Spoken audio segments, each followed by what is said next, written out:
propose maintenant de sortir de l'église et de l'espace liturgique. Nous allons faire connaissance avec un sculpteur protestant. À travers ses œuvres, Claude Klimsa, c'est son nom, invite le public à une aventure intérieure. Étienne Jacquemart l'a rencontré chez lui à Roubaix, dans le Nord. On regarde.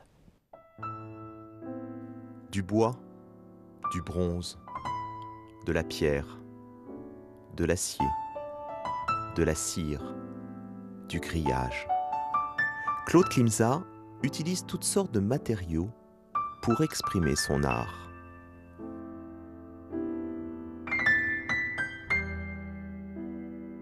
Je trouve que dans notre société, on est trop plat.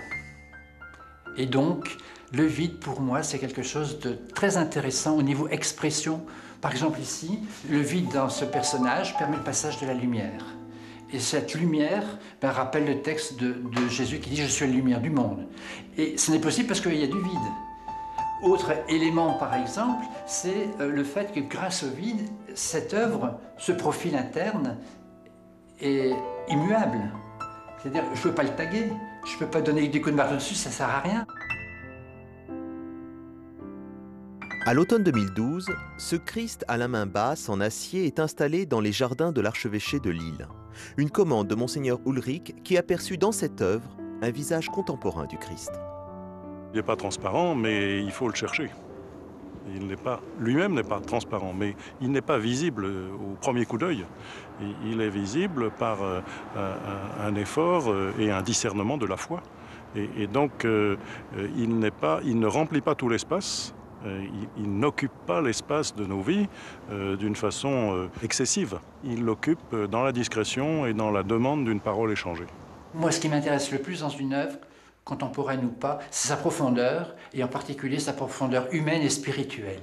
Et c'est là que je trouve que l'art sort complètement de la décoration et qu'il y a beaucoup plus de choses intéressantes à approfondir quand on voit des œuvres de ce genre. En janvier dernier, pour une maison de soins palliatifs près de Lille, Claude Klimsa crée une œuvre collective à partir d'une question. L'essentiel pour vous, c'est quoi ? Près de 150 réponses de patients, de proches, du personnel sur des feuilles de bloc-notes donnent naissance à Blanche.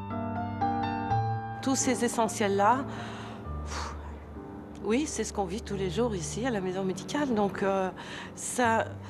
Claude a donné forme à des choses qu'on entend ou qu'on vit au quotidien de façon différente selon notre positionnement, notre posture dans l'établissement, mais qu'on vit en tous les cas. Un des critères dans l'élaboration du personnage, c'était de ne pas s'identifier outre mesure à travers ce personnage. Donc déjà un personnage sans tête. Mais on voulait une dame. Une dame. En robe longue. C'est sympa la robe longue. Et puis voilà, les choses se sont assemblées, d'une manière un peu magique. Mais on avait affaire à un artiste qui a donné du sens à ce que nous avions et de la forme à ce que nous avions élaboré sur les morceaux de papier. J'essaye de partager un privilège que je considère être un privilège, ma foi chrétienne. Après, les gens voient, il y en a qui passent, qui s'arrêtent des heures, il y en a qui passent en 30 secondes, qui ne les regardent même pas. Ça ne me concerne plus, c'est une proposition, c'est quelque chose de très délicat, là aussi, très simple en fait.